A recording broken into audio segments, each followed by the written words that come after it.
Hello fellow Star Wars fans, my name is Staraptor and welcome back to the channel. If you're here for the latest in Star Wars with the High Republic, then you're in the right place because today I'm recapping the latest short story in Star Wars Insider 231, and that is Tales from the Occlusion Zone Out with a Bang, written by Lydia Kang. This is the penultimate story for the High Republic short stories in Insider, so we are getting down to the wire, everybody, and we are in the thick of it in Eriadu, the Battle of Eriadu. The Nile are assaulting the planet. This is the last-ditch effort of this entire war against the Nile. And we have perspectives from both Visma Tarko as well as Ebbe Casset. So starting off with Visma Tarko, you get to see the shell-shock, gritty nature of war. The Nile just bombing the heck out of the place.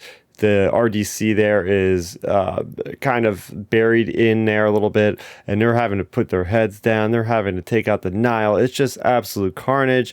And Visma Tarko is there with Elping Shu, and you get to see the kind of progression of these characters because we first meet them, they're marooned in a ship and they're kind of bored out of their lives. Well, they're definitely not bored now because we see these two characters stepping it up, especially Elping Shu, who is a medic, but he is, barking orders and whatnot, which we didn't see, I didn't expect when we first met this character. So we get to see them coming a long way, and they're figuring out what's going on because we have the scav droids that are usually in the occlusion zone, destroying ships that shouldn't be there, are now being retrofitted to be on the ground, and they're absolutely menacing, and they have different kind of light whips and lasers and saw blades, and they're absolutely terrifying. They kind of look like spiders, metal, dark, mechanical spiders charging, and the idea is, where are these things coming from? So then we go to Ebbe Casset and her droid CO6N, who identify where these droids are coming from, and that is when Ebbe Casset has a brilliant idea of sending CO6N, who is already damaged, to this gate to the Nile to say, I need repairs. So it was a great moment in this short story because we get to see the comedy of CO6N, who is a Tarkin droid that is insinuating to the weak way that if this droid is not let through, then he is going to die from this crazy disease that gets in the wrinkles of the Weequay's skin. So it's an absolutely hilarious part.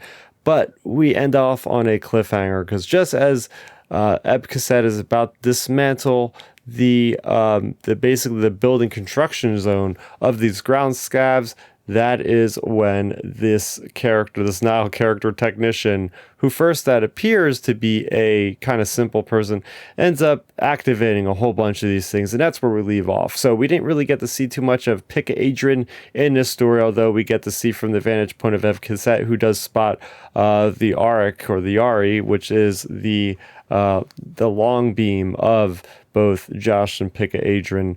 We get to see her flying around. So I'm looking forward to that, but Lydia Kang has been just doing such an incredible job with writing a mature story that really gets you in the mindset of what it's like to be bombarded from the Nile from all directions, and there's no end in sight. So looking forward to seeing how this concludes, if it does tie into the Star Wars The High Republic Adventures line, which is doing also the same battle, as well as I think Marvel's going to eventually end up there as well. So this is looking like the battle of, the Black Gate in Lord of the Rings or something. This is the final battle, looking to see how it ends. For more on Star Wars The High Republic, you are in the right place. Go ahead and subscribe to the channel for more, and that's going to do it for me, Staraptor. Thank you so much for watching, and may the Force be with you always, for light and life.